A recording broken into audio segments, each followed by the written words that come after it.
Iminungkahi ng European Commission ang pagpapalawak ng kanilang hakbang para sa isang drone wall sa silangang bahagi ng kontinente.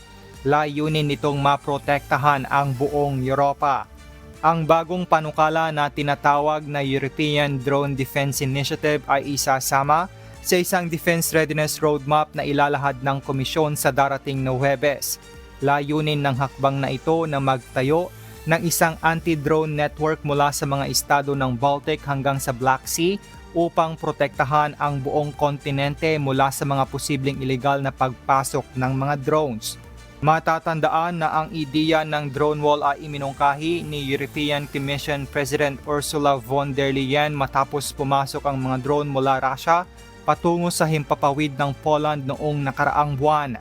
Bagamat tinanggap ng mga bansa sa silangang bahagi ng Europa ang panukalang ito, nagpakita naman ng pag-aalala ang mga bansa sa timog at kanlurang bahagi ng Europa. Ayon sa kanila, hindi tinutugunan ng panukala ang mga banta ng drone sa kanilang mga rehiyon. Bunsod ng hinaing na ito, nagpahiwatig si European Commissioner Andrius Kubilius ng pagbabago sa drone wall plan upang protektahan na ang buong Europa. James Hilario, humahataw sa balita ngayon.